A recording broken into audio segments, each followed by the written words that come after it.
Hey everyone, Wolfram here, and today I'm going to do the Arbitrator Covert Ops 2. A ship I've really enjoyed, a ship I'm using to move on to another ship which I'll give a sneak peek at the end of the video. So this is the Arbitrator Covert Ops 2 that I've been using. If you go look at the fitting, I've got two medium missiles on, I haven't got the expensive ones, I've only got the same ones on there, which, anyway. I've got two warp disruptors. Again, I'm not even using the Caldaris. This will give me basically their 26-kilometer range. You could put the Predators on 30 if you wanted. These are 30-kilometer range, and that gives me, I normally orbit sort of 22 to 25 kilometers. I've got a Mark 9 resonance. I'm not using anything expensive here. This gives me good enough minimum scan radius. So I can detect most battleships without triggering a warning unless they're rigged out. Again, nothing fancy on that. I've got a Webifier on. This slot is one that you can sort of mess around with doing different builds. I've gone for Webifier because it's very useful against drone boats. You'll see that in the forthcoming battle. You could put a medium NOS in, but they don't actually work. I haven't got one to put in. No. They don't work at the ranges that you'll be orbiting, so it's not hugely useful to put the NOS in. And I've got a different way with cap control. You could put in the tracking disruptors so you can benefit from the ship bonuses. We should look at ship bonuses. So you could have tracking disruptors, which actually get quite a good bonus on them if you were to use it. I don't use it. And of course I get the bonuses to the warp drive signature radius penalty, that's a micro warp drive, which basically means that you don't have as bad a sig radius problem. And of course you get a sig radius reduction with the advanced cruise control command and the drone DPS and the drone control range. All in all, builds a very nice ship, but still you've got to. I've got drone command range of 48 kilometers, so it might be more useful in a fleet if you had someone tackling, so you could attack from a distance, but with 30-kilometer range on the missiles, which they're only delivering 100 DPS, but it all helps. If I'm orbiting at 22 to 25 and doing solo PvP, the bonuses don't all help. Is the DPS bonus that's the biggest thing. So yeah, I use the web there rather than anything else. I suppose you could put a tracking disruptor on, which I'm not going to. Covert Ops Cloak. So this slot, I'll come back to. Medium armor hardener. I can't get a large on. I'm fair way short on power grid. A long way short on power grid. But you could technically shield tank if you wanted. It's not a shield tank. See, DPSs, defenses just aren't. Yeah, I'm going to stick with the armor. That's what I used in the video, so you can see. And it does well. Actually, the armor hardening, the armor repair does really well. You can take the micro warp drive.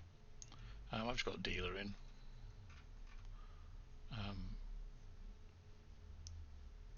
And the reason I don't put a NOS in is because I've got cap battery in, which I use to manage my capacitor.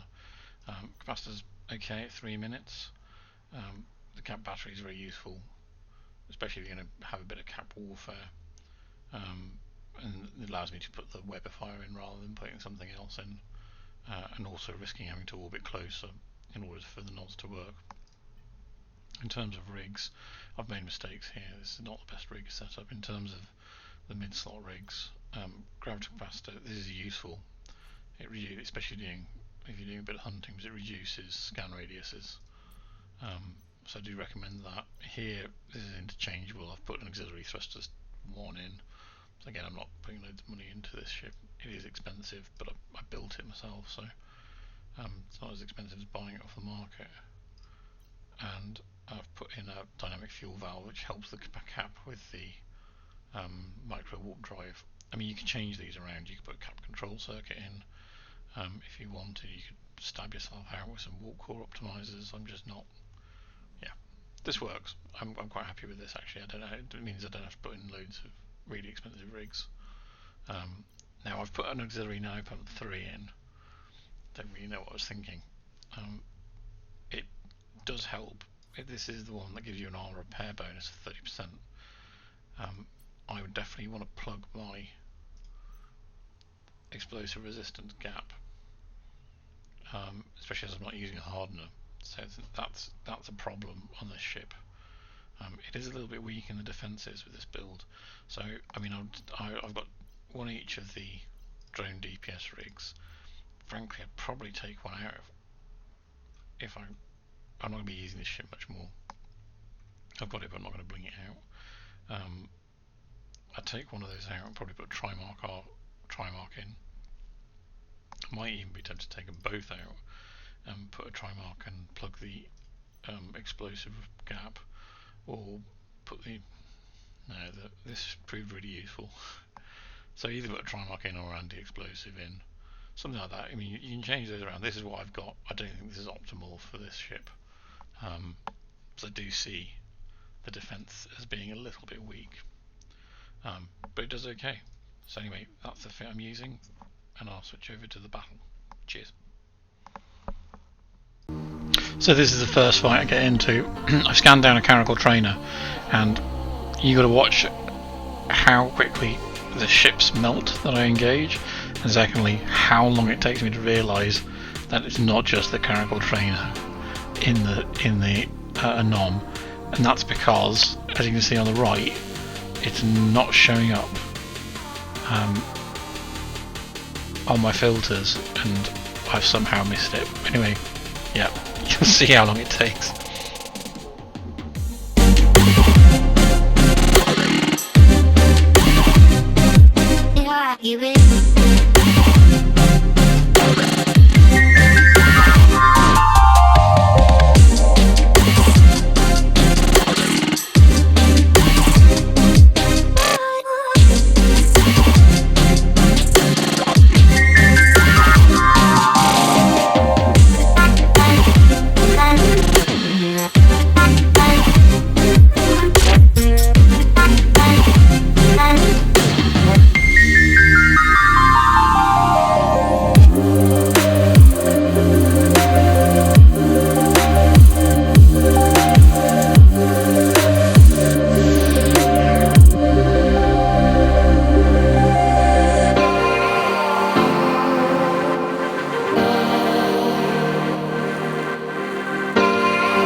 So this next fight is one that I really enjoyed, mostly because it was, well, you'll see it's really stressful.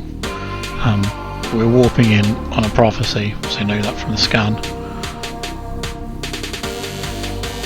I've got a great warping point.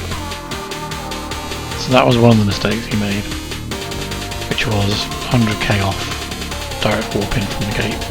You try a different point, gives you sometimes a fighting chance if you're dealing with an uncloaked. So that's me using the cloak to figure out. In fact, it was so close I got a bit worried it was going to decloak me. And the problem is, if you get decloaked, you got to wait for the locking time if you want to engage. So it takes a bit of time for you to cycle down, be able to lock, which then takes a bit more time. So that's enough time for people often to get away. So you have to warp out, warp back in uncloaked. And then what I'm doing here is I don't have it set up in my filters for the drones to be available by enemy tab, which is a mistake. I should set it up that way that you can see drones. So I'm anticipating for this fight I'm going to need to take on the drones, otherwise the prophecy is going to totally shred me.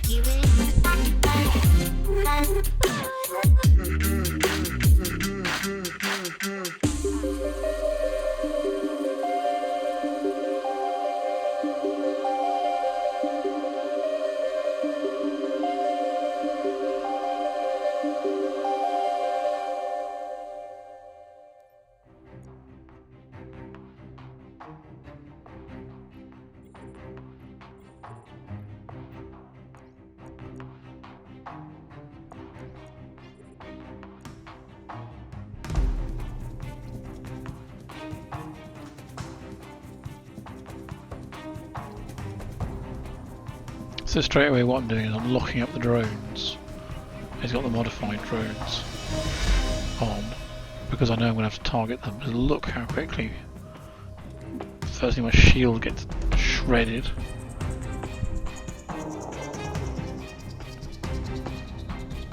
I'm a bit worried, look at my armor go as well.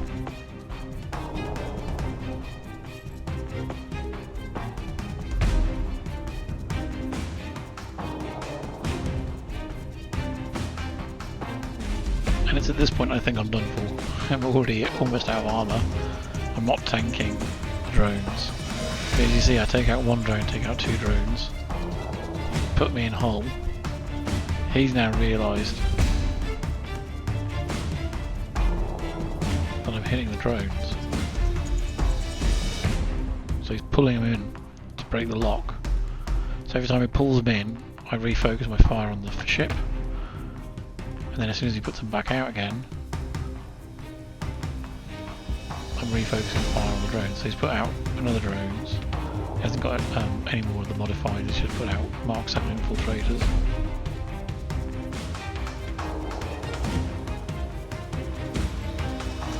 And it's the same tactic. This is why the web has to be used on the drones. You can't take a drone boat otherwise. But the web effectively pushes them away from you, the closest drone, so they can't actually land its damage on you. Hold it for a moment, you can apply your damage better. And what's really key here is that my armour rep, because I've got that 30% bonus, I'm actually repping my armour back up. Because by him having to put his drones in all the time, he can't do damage to me.